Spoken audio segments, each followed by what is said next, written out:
The Vethrani had watched humanity for 17 years before making first contact. They had studied every signal, every broadcast, every military parade that humans sent into space. They believed they understood how humans worked. Captain at the top, officers below, soldiers at the bottom. Simple, clean, easy to predict. Ambassador Kethful stood on his ship, the ascending truth, watching the human medical vessel approach. The ship was called Mercy's Edge, and it carried the Red Cross symbol that humans used to mark their healers. Kethful felt confident about this meeting. He knew exactly who would be in charge and who would follow orders. His assistant Sorrel stood beside him. Their medical staff hold low value, Sorrel said. They carry no weapons. They do not fight. They are ranked below their warriors. Kethful agreed. Everything they knew about humans said that doctors were support staff. They fixed wounds. They gave medicine. They did not lead. The airlock opened, and the human delegation stepped through. Captain Lisa Monroe came first. She was tall with silver streaks in her dark hair. She walked like someone who was used to giving orders. Behind her came two officers in clean uniforms. And at the back, wearing a white coat over a simpler uniform, walked a man with kind eyes and gray stubble on his chin. His name tag said Holloway. His rank showed lieutenant commander, which meant he was third in importance among the humans present. But there was another word on his coat, stitched right below his name. Doc. Kethful greeted Captain Monroe with a handshake, the human custom. The collective welcomes you, he said. We hope for good talks about the Kepler expanse.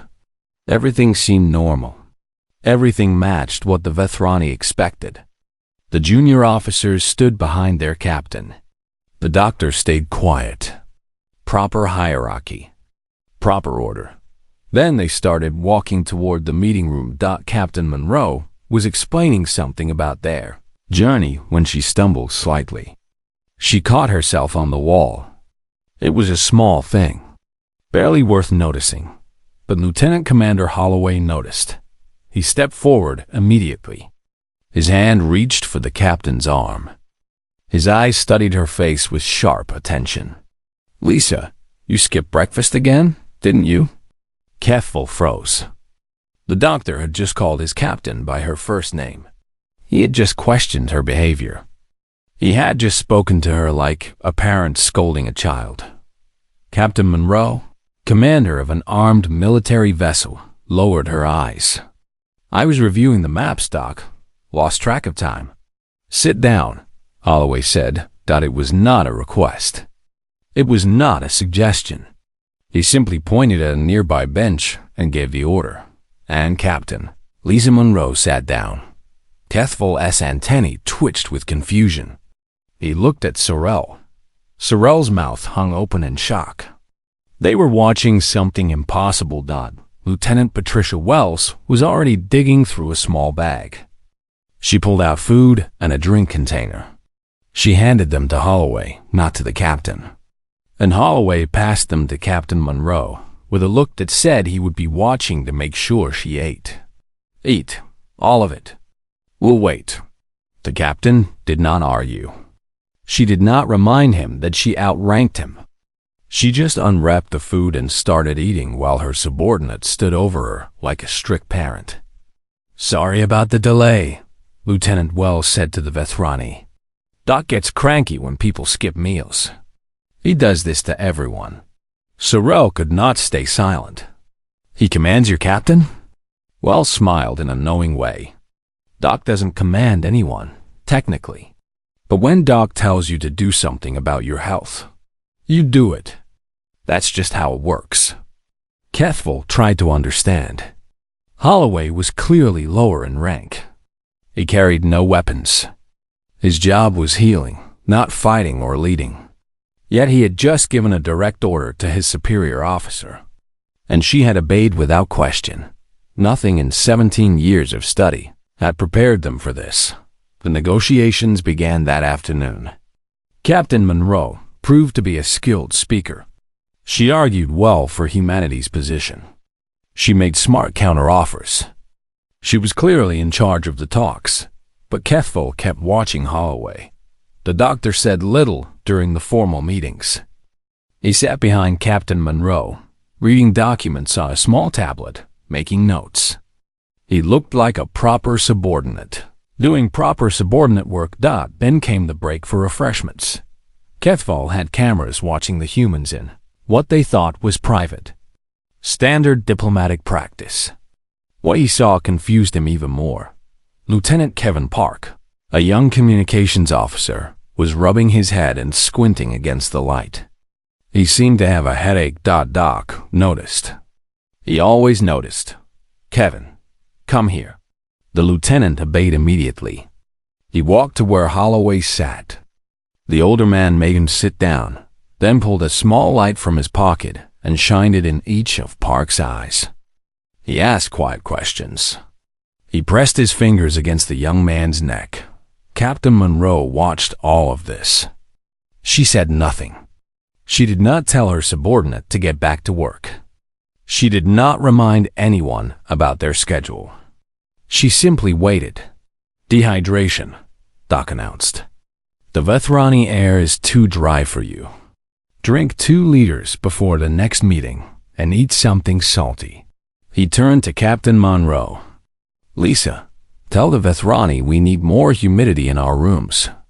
I don't want anyone else getting sick. The captain nodded. I'll mention it to Ambassador Kethful. Good. Kethful turned off the camera feed. His mind was spinning. The lieutenant commander had just given orders to both his subordinate and his superior in 30 seconds. He had set the agenda for diplomatic talks. Environmental changes were now a priority because he said so. And no one had questioned him. No one had reminded him of his place. That evening, Kethful requested a private meeting with Captain Monroe. I wish to understand your officer, he said. The one you call Doc. He does not behave as his rank suggests. Captain Monroe smiled. What do you mean? He gives orders. To you. To your people. He involves himself in matters beyond his job. And everyone obeys him. Is this normal for human doctors? The smile widened. You've noticed. It is hard not to notice. Your hierarchy seems to have an exception that we did not expect. Monroe leaned back in her chair.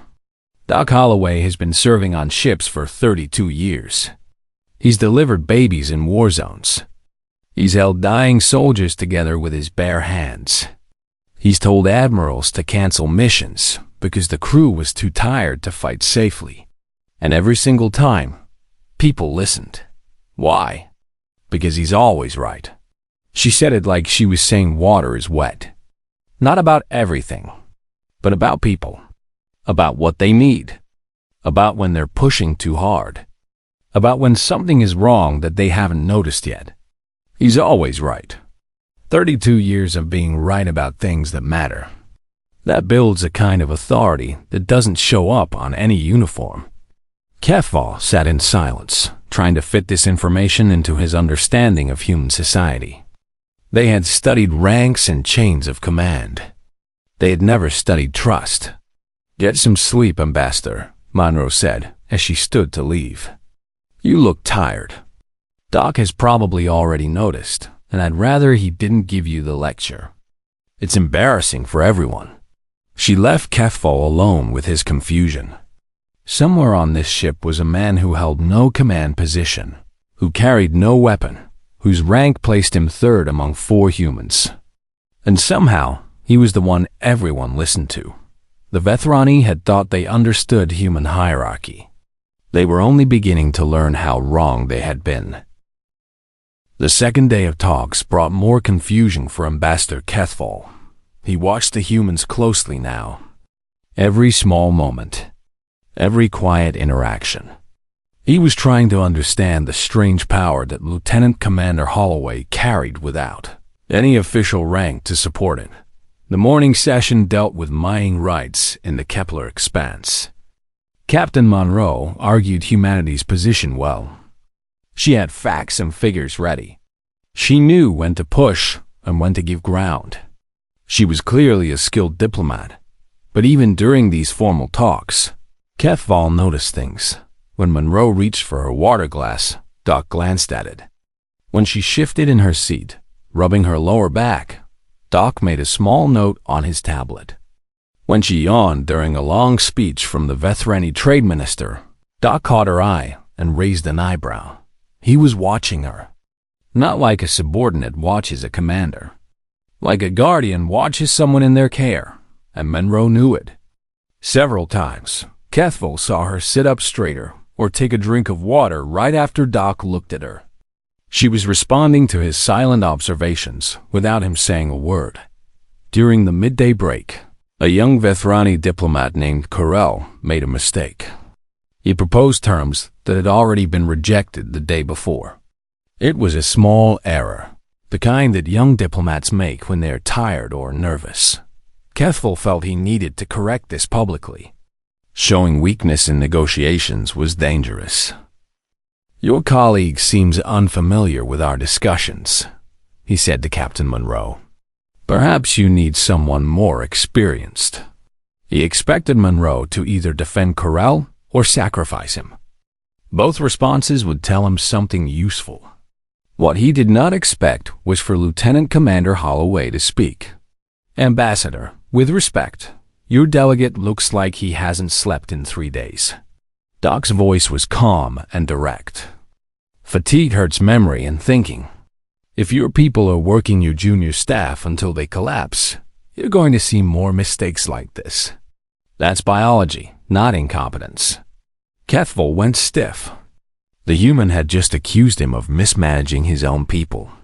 The human had just defended a Vethrani diplomat against a Vethrani ambassador. The human had just stepped into a situation that had nothing to do with medicine, and Captain Monroe was nodding along like this was perfectly normal. "Doc has a point," she said. "We should probably schedule longer rest periods. For everyone."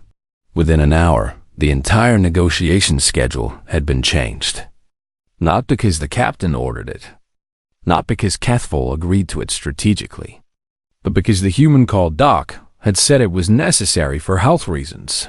And somehow, that was enough. That afternoon, HFY asked Sorrel to search their records for anything that might explain this strange authority.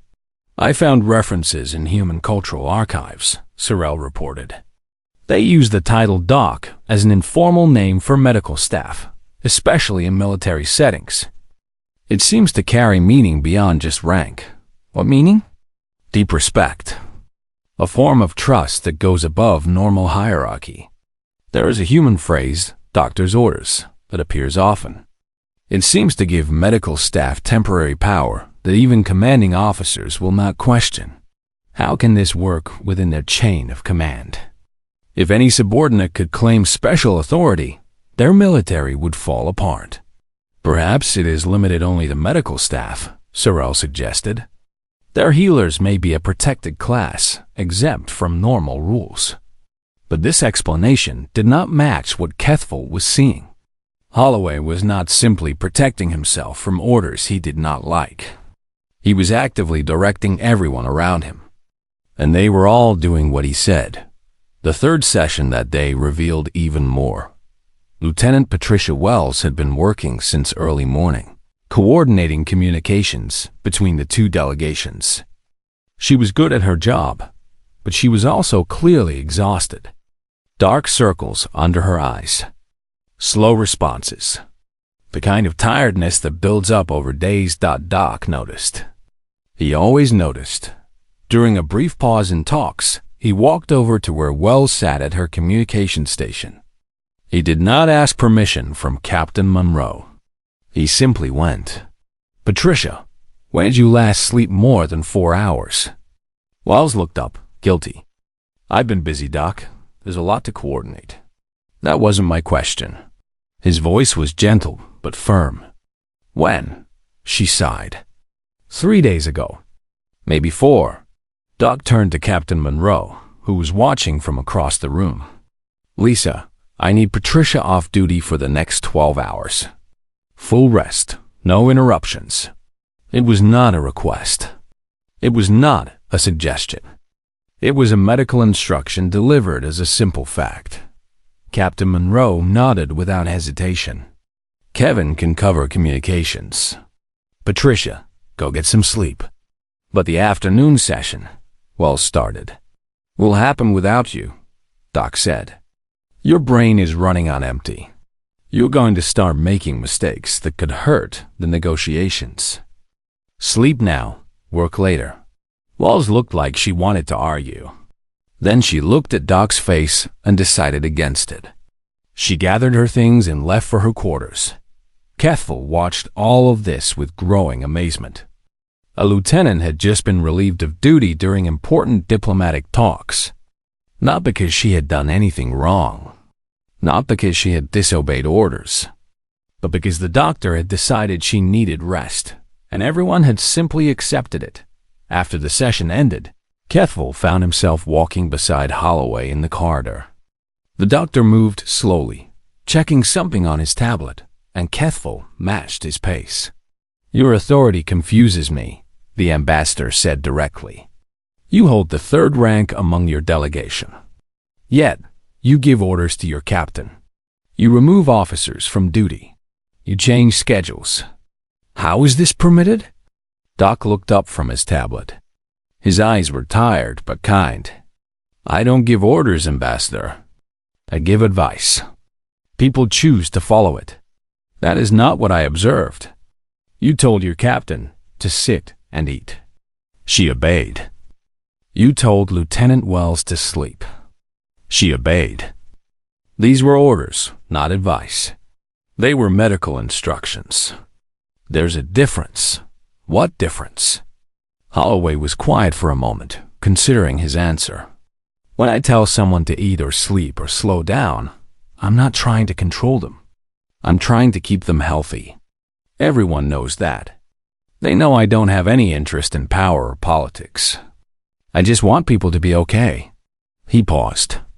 When your only goal is someone's well-being, and they know that, they tend to trust your judgment. But you have no official authority to make these demands. Official authority is just a shortcut. It tells people who to listen to when they don't know each other well enough to judge. But after 32 years of being right about health and safety, people know my judgment is good. They don't need official authority to tell them to listen. They just listen. Kethel stopped walking. You have built authority through trust alone. Without rank. Without title. Without any formal power. I guess that's one way to put it. My people have never considered this possibility. We assume that authority must come from position. That rank creates respect.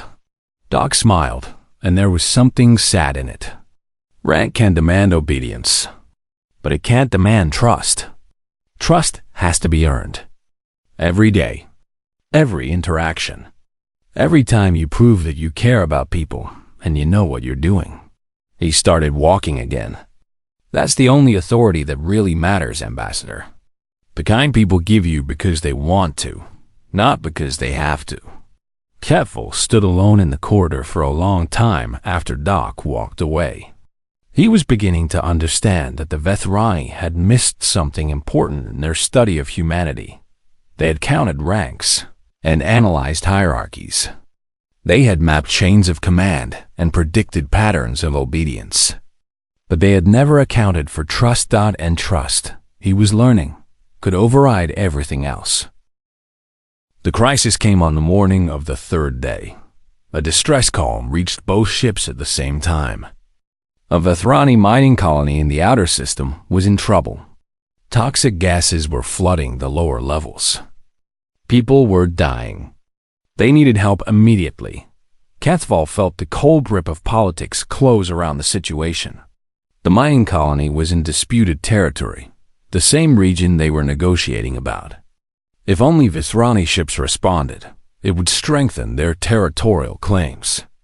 If humans helped, it would complicate things legally. He started planning a diplomatic response. Ways to delay human involvement while Vethrani vessels handled everything. Standard politics. Lieutenant Commander Holloway was already on his feet. How many casualties? He asked the Vethrani communications officer directly. Not waiting for proper translation, the young Vethrani answered without thinking. Current estimates say 300 wounded. The number is rising. Many are trapped in sealed rooms with failing air systems. Doc turned to Captain Monroe. Lisa, we need to go. Now, I'll need the full medical bay and every medic we have. We haven't finished negotiations, Kethville started to say. Ambassador. With respect, those negotiations are about lines on a map.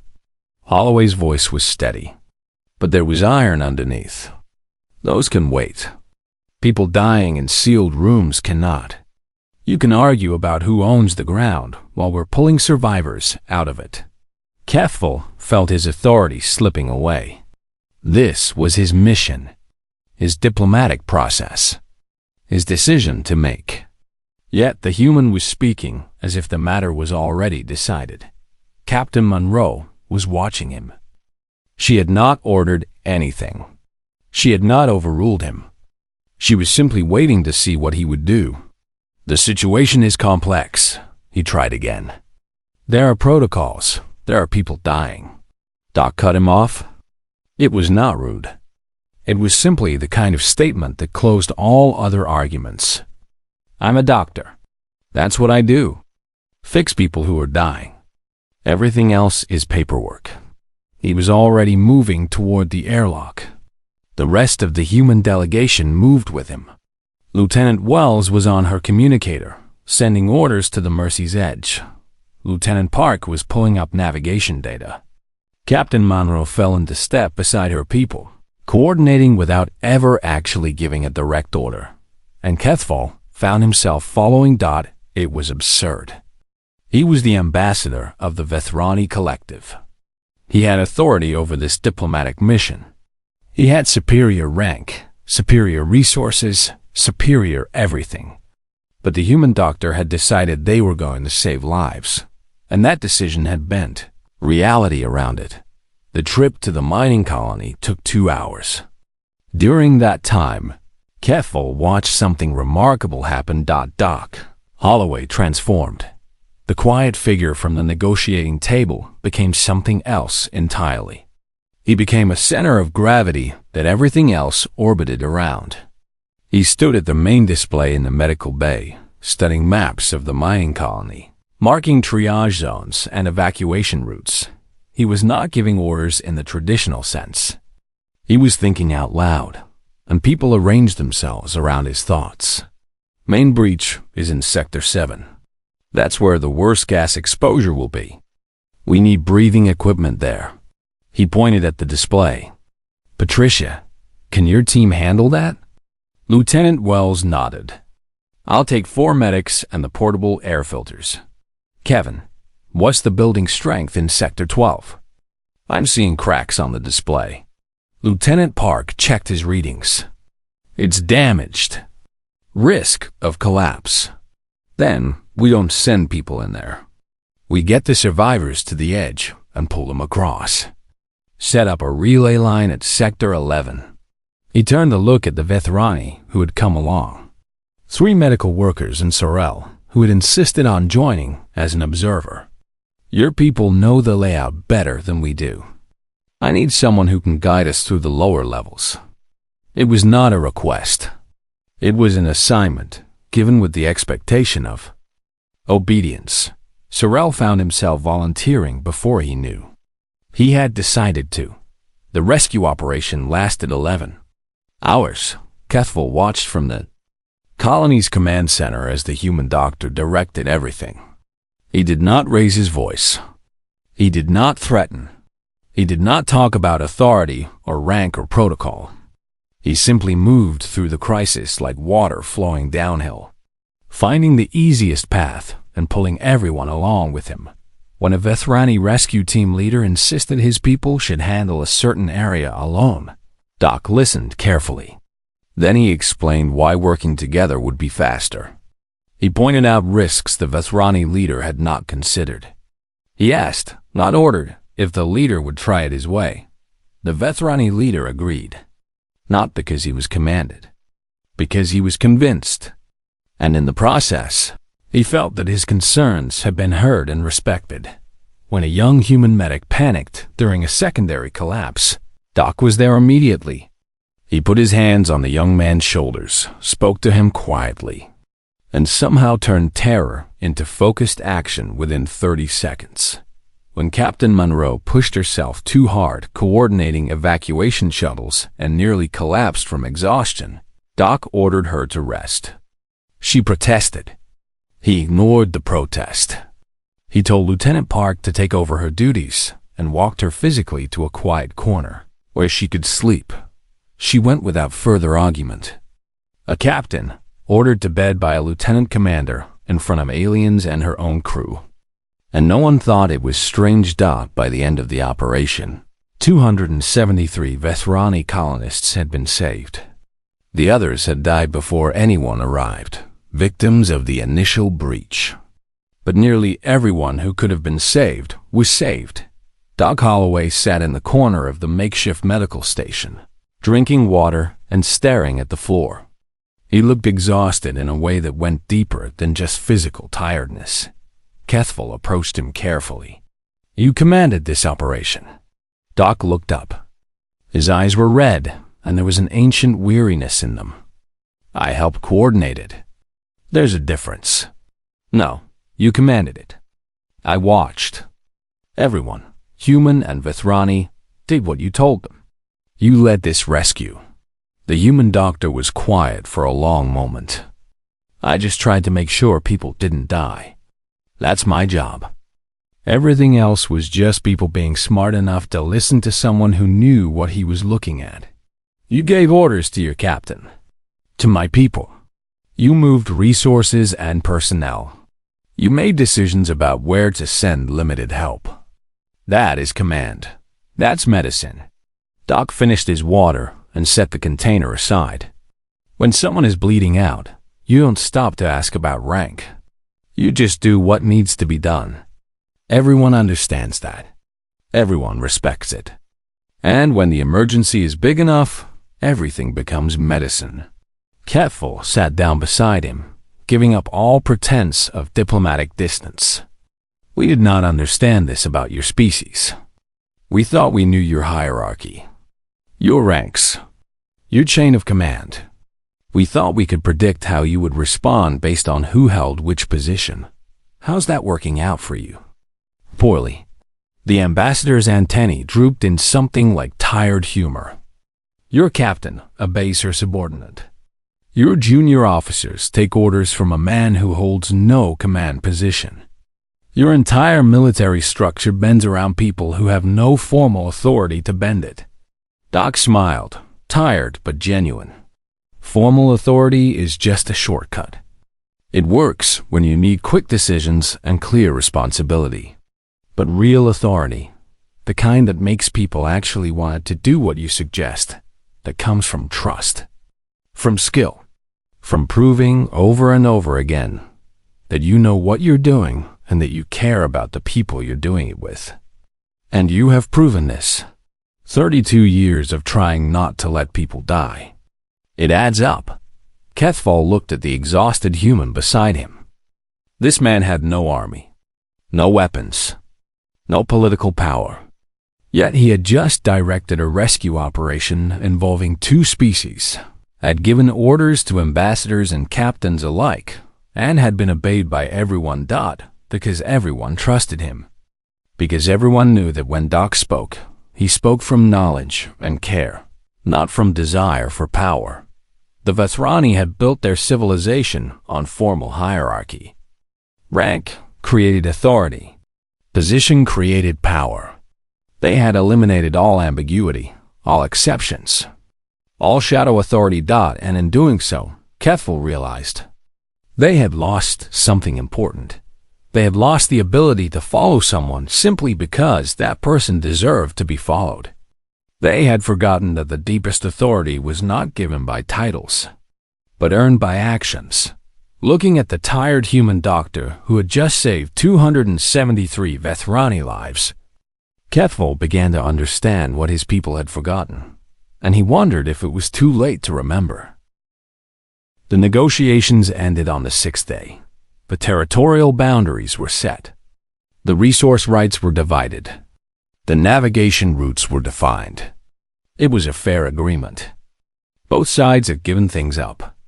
Both sides had gained more than they lost. But Kethvil knew that the real work of those 6 days had nothing to do with the formal treaty. The farewell ceremony took place on the observation deck of the Ascending Truth. Both delegations stood in formal arrangement, exchanging the ritual words of diplomatic closing. Kethvil presented Captain Monroe with a ceremonial crystal, symbol of Vethrani respect. Monroe gave him a bound document, handwritten in the old Earth tradition. Then, as the formal parts ended and people began to mix and talk, Kethvil watched something remarkable happen. Lieutenant Commander Holloway stood near the large window, looking out at the stars. He was separate from the social gathering. He did not seek attention. He did not position himself to be noticed. He was simply there, a quiet presence at the edge of the celebration. One by one, people moved toward him. Sorrel went first. He carried 2 cups of the drink that humans called tea. He offered one to the doctor with a small bow. "For your health," he said, and there was warmth in the formal words. Lieutenant Wells came next, touching Doc's shoulder briefly before moving on. A gesture of connection, of thanks. Captain Monroe crossed the room to stand beside him, saying nothing, just sharing the view of the stars. Then, to Kethvil's surprise, several Vethrani diplomats approached as well. Corell, a communications officer who had answered Doc's questions during the crisis. Even the medical workers who had helped during the rescue, they came without agenda, without requests. They simply wanted to be near him, to acknowledge in some wordless way that his presence had mattered. Kethvil found himself joining them. "Lieutenant Commander," he said, standing beside the human doctor at the window, "I believe I owe you an apology." Doc raised an eyebrow. "For what?" "For underestimating you. For believing that rank symbols could tell me who held power among your people. For spending 17 years studying humanity and learning nothing about what truly matters. Don't be too hard on yourself.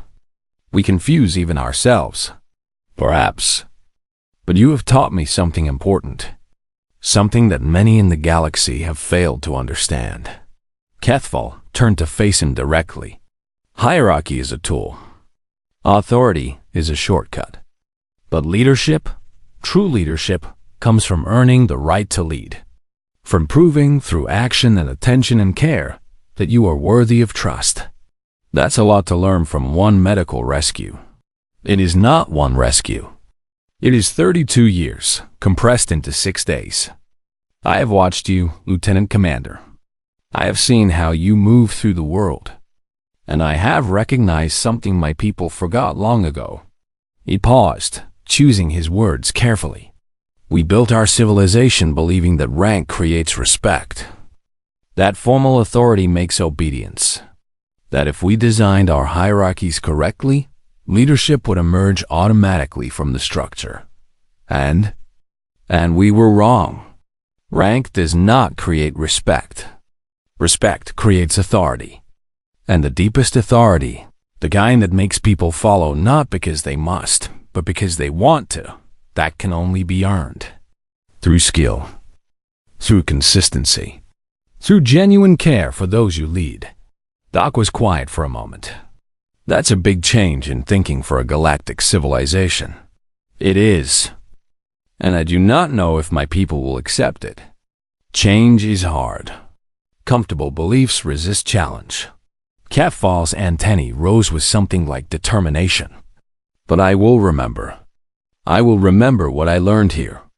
And perhaps, in my small way, I can begin to show others what leadership looks like when it is not given from above, but grown from below. The human doctor nodded slowly. That's all anyone can do. Make the changes you can make. Trust that others will notice. And keep going, even when it's difficult. Is that what you do? Every day. For 32 years. Doc's tired eyes met his. It doesn't get easier, exactly. But it gets clearer.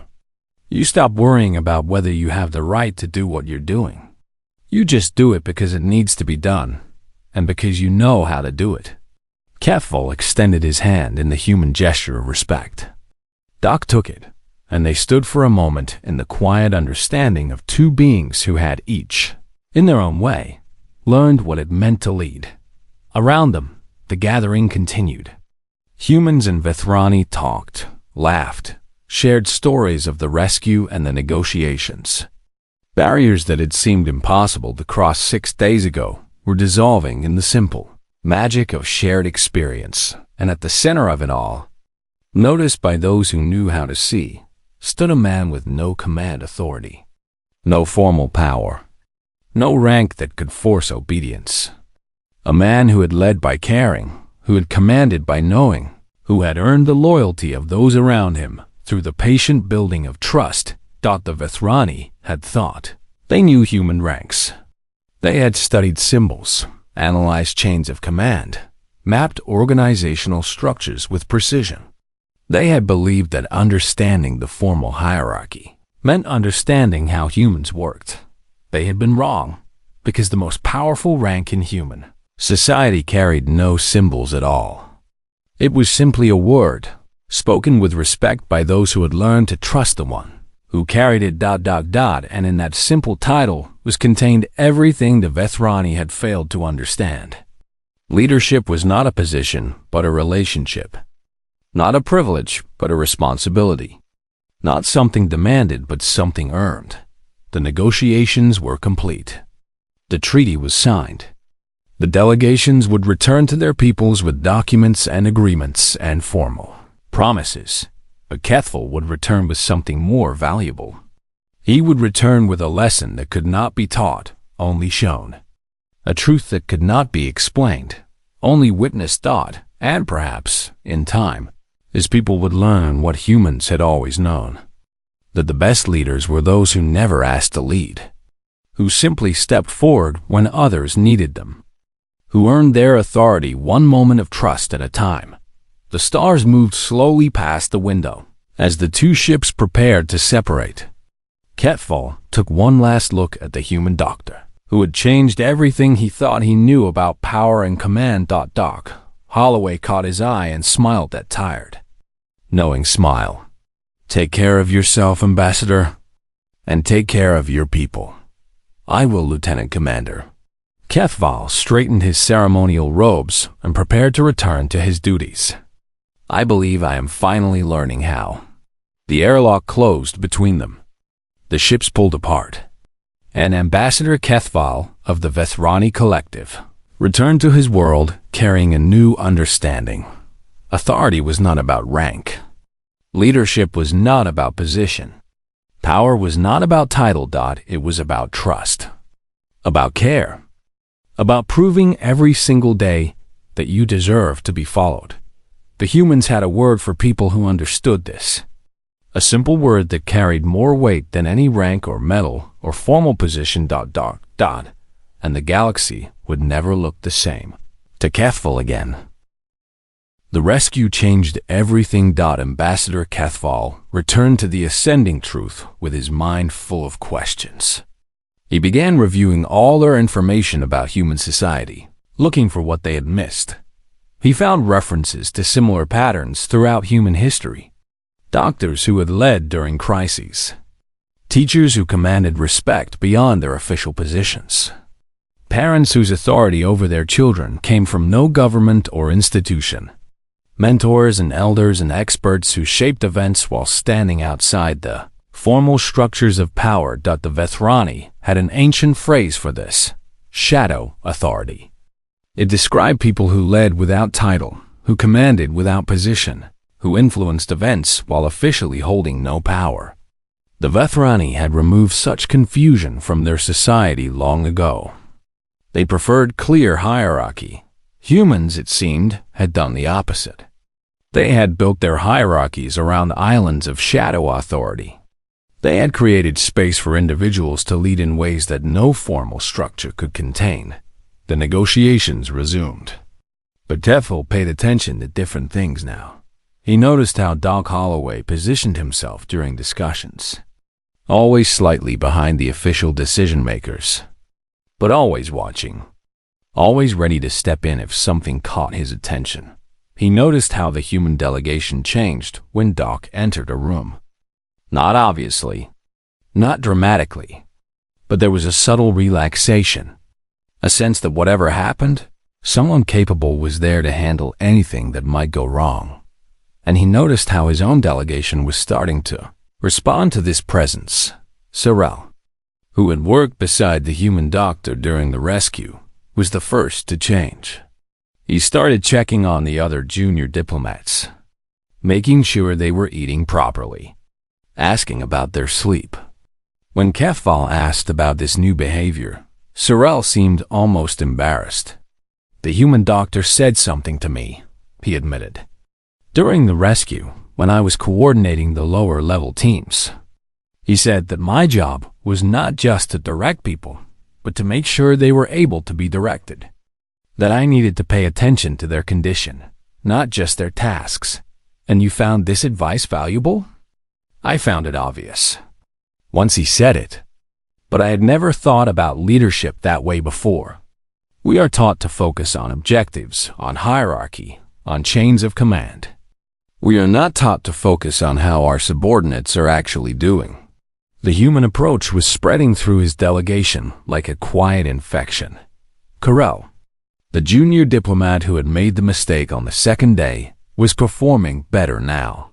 When Kefval investigated, he discovered that Lieutenant Wells had taken Carell aside after the rescue and offered advice on handling stress and fatigue.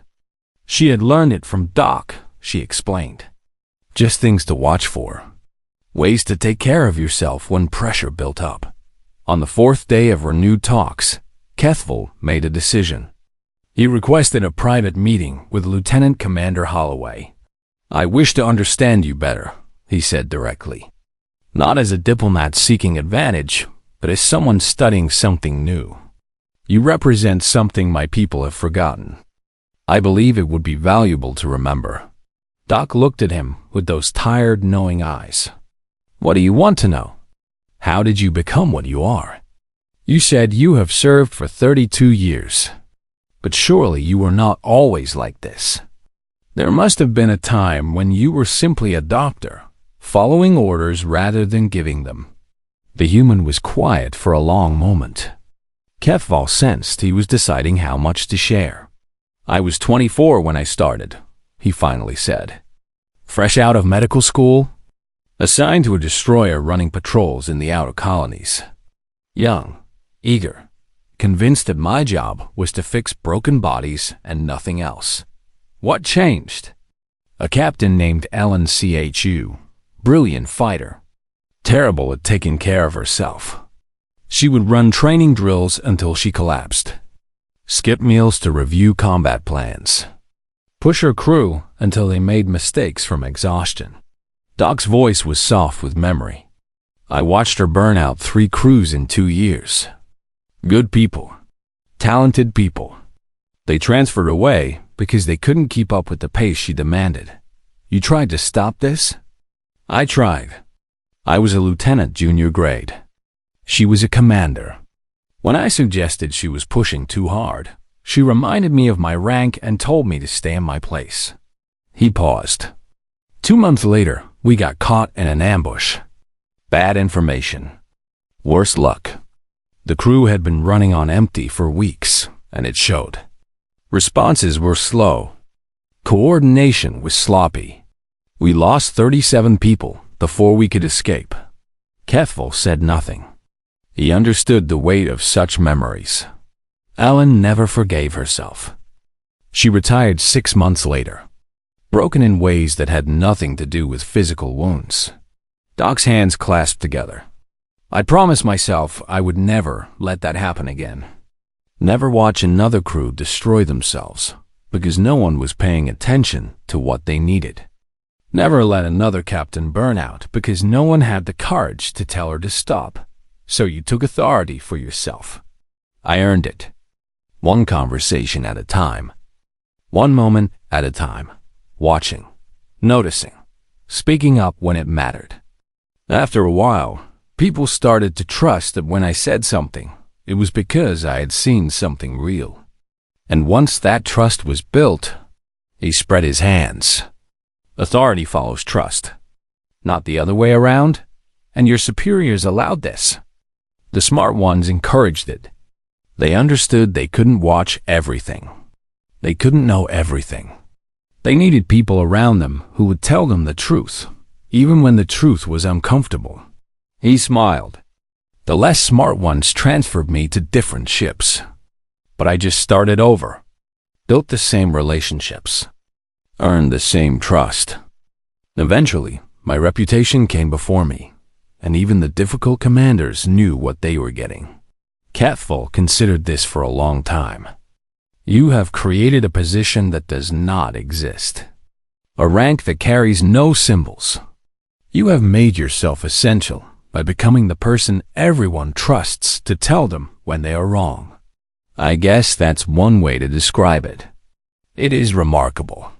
My people spend great effort building formal hierarchies, defining precise boundaries of authority, making sure every decision can be traced to a proper rank. Yet you have shown that all of that can be bypassed by something as simple as being consistently right and consistently caring. Doc shrugged. Formal authority is fine for normal situations. But when things go wrong, really wrong, people stop looking at rank symbols. They look for the person who knows what to do. If you've spent your career being that person, they'll find you. No matter what your uniform says, and if you are not there, if no one has built this shadow authority, then the formal hierarchy has to handle it. Sometimes that works. Sometimes it doesn't. His expression grew serious. But the ships with someone like me aboard tend to lose fewer people. That's not pride talking. That's just the numbers. Keffel rose to leave, feeling he had learned something valuable. Thank you, Lieutenant Commander. You have given me much to think about. Happy to help. Doc's tired smile returned. Get some sleep tonight. You've been running on stress for days. It shows. The ambassador paused at the door. The human had just given him an order, a direct instruction about his personal behavior, and his first response was to obey. How do you do that? He asked. How do you make even those who should be immune to your authority feel the need to follow your guidance? I don't make anyone do anything. Doc's voice was gentle. I just tell them what I see. They choose what to do with that information. But most people, when they know someone is paying attention to their well-being, someone who doesn't have to, someone who does it because they care, they respond to that. It's not about authority. It's about being noticed.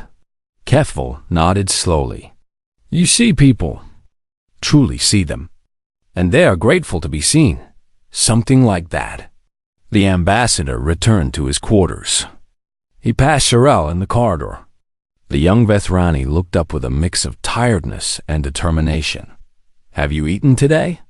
Keffel asked, surprising himself with the question. Sherelle blinked. Ambassador? Eaten. Have you eaten?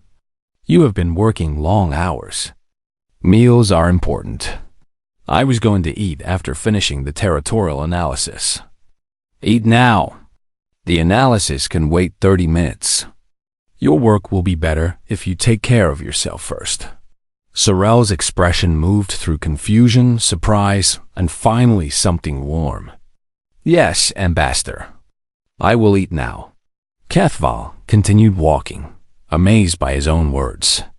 The human doctor had not ordered him to care for his subordinates, had not lectured him about leadership, had simply shown, through consistent example, what it looked like to pay attention to people. And now Keffel was paying attention too. Not because of formal authority, not because of diplomatic rules, but because he had seen what caring leadership looked like, and he wanted to be that kind of leader himself, the infection was spreading. And perhaps that was exactly what it was supposed to do.